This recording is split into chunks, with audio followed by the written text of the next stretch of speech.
नमस्कार, जय श्री राम। स्वागत है आप सभी का पुनः एक बार। आज चर्चा करेंगे शनि के 7वें से 12वें भाव तक का विश्लेषण। लग्न कुंडली में शनि अगर सप्तम भाव में है तो जातक क्रोधी और औसत निर्धन होता है। नीच कर्म करने वाला, आलसी, कामुक और काम टालने की प्रवृत्ति वाला होता है। ऐसे जातक का विवाह विलंब से होता है। हो सकता है कि अविवाहित ही रहे, वैवाहिक जीवन सफल नहीं रहता है और अलगाव, तलाक की पूर्ण संभावना रहती है। 7वें भाव का शनि दिक्वली कहलाता है। हो सकता है ऐसे जातक के पास अच्छी कमाई का जरिया बनता है, परंतु जायदाद के सुख से जातक वंचित रहता है।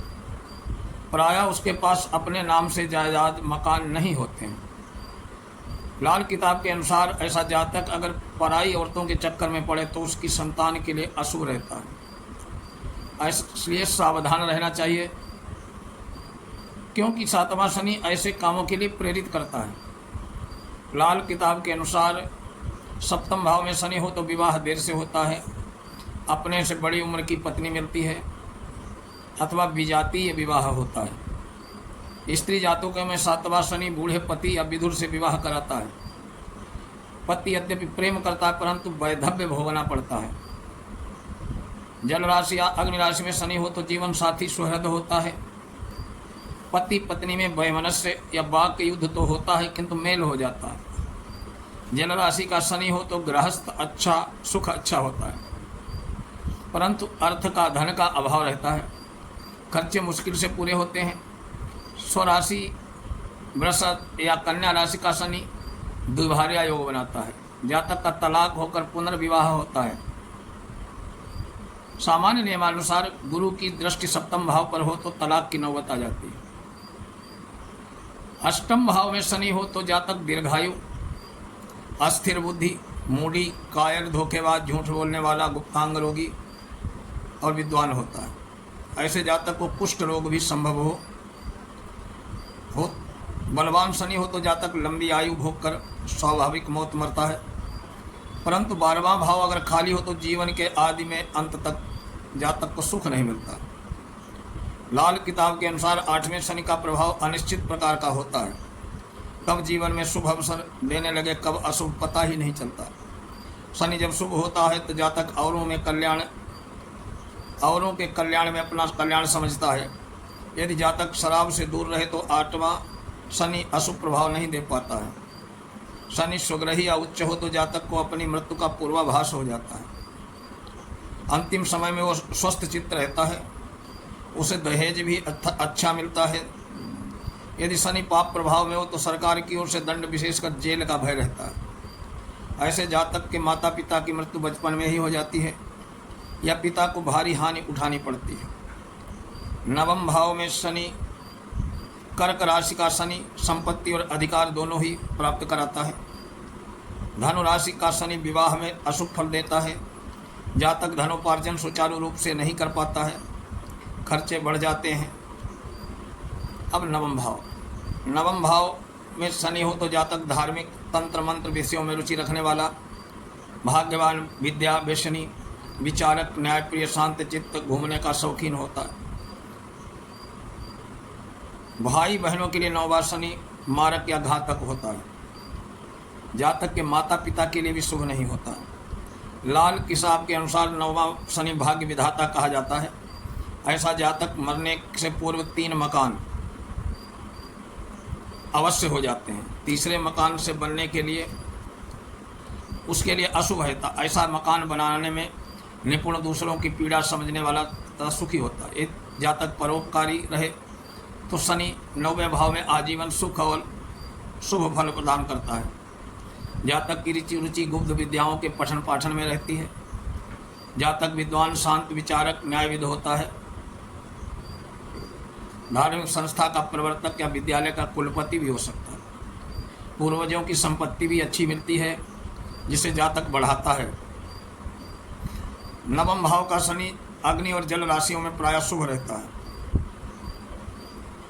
10वां भाव में शनि अगर हो तो जातक न्यायप्रिय, परिश्रमी, संघर्षशील, धनी, सरकार से सम्मानित और धार्मिक नेता बनता है। उदर रोगी, माता पिता से दूर रहने वाला या अलग हो जाता है।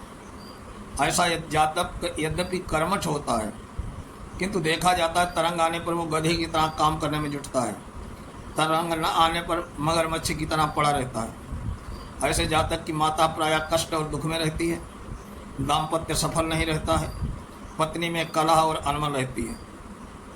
लाल किताब के अनुसार 10वें शनि से साथ गुरु दूसरे भाव में भी हो तो जातक राजा की भांति जीने वाला और धनाढ़ होता है। शनि शुभ हो तो जातक जितना मान औरों को देता है उतना ही उसे मिलता है, परंतु वो शराब पिए तो 10वां शनि अशुभ हो जाता है। 11वें भाव में शनि है बैठा हो तो जातक दीर्घायु, क्रोधी, सुखी, कर्मठ, व्यापार में सफल, विद्वान, शक्ति संपन्न और संतानहीन होता है। 11वां भाव आय और लाभ का है, अतः से जातक को धनाढ़ और मोटी आमदनी वाला होना चाहिए। लाल किताब के अनुसार 11वां शनि स्वयं को अपना विधाता बनाता है। यहाँ शुभ शनि हो तो जातक मिट्टी को भी हाथ लगाता है, वो सोना बन जाता है, किंतु अशुभ हो तो ऐन विपरीत फल देता है, यानी सोना भी मिट्टी बना देता है। 11वें शनि हो शुभ प्रभाव बढ़ाने के लिए जलकुंभ स्थापित करना चाहिए। 11वें शनि क्योंकि 7वीं दृष्टि से 5वें घर को देखता है, अतः जातक को संतान और शिक्षा के लिए शुभ नहीं होता। प्रायः पत्नी से बांझपन और गर्भपात का कारण संतान का अभाव रहता है। 12वां, यदि जन्म कुंडली में 12वें भाव में शनि हो तो जातक बुद्धि, लंठ बुद्धि, आलसी, रोगी, कटुभाषी, फिजूल खर्ची, बुरे आचरण करने वाला, माता पिता और ननिहाल के लिए खराब होता है।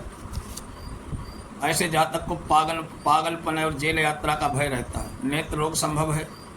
अगर जातक के सिर के बाल उड़ने लगे तो वो सुखी और धनवान होता है, किंतु झूठ बोलने और स्त्रियों से नाजायज संबंध बनाए तो शनि अशुभ प्रभाव देने लगता है। ऐसा कुछ लाल किताब के जानकारों का मत है। लाल किताब के अनुसार ऐसा जातक प्रायः एकांत प्रिय सन्यासी प्रवृत्ति का हो जाता है। बहुत बार उसे अपने कार्यों से ही हानि उठानी पड़ती है। अज्ञातवास, कारावास, विष में देह हानि, असत्य अभियोग का दंड मिलने की संभावना पूर्ण रूप से रहती है।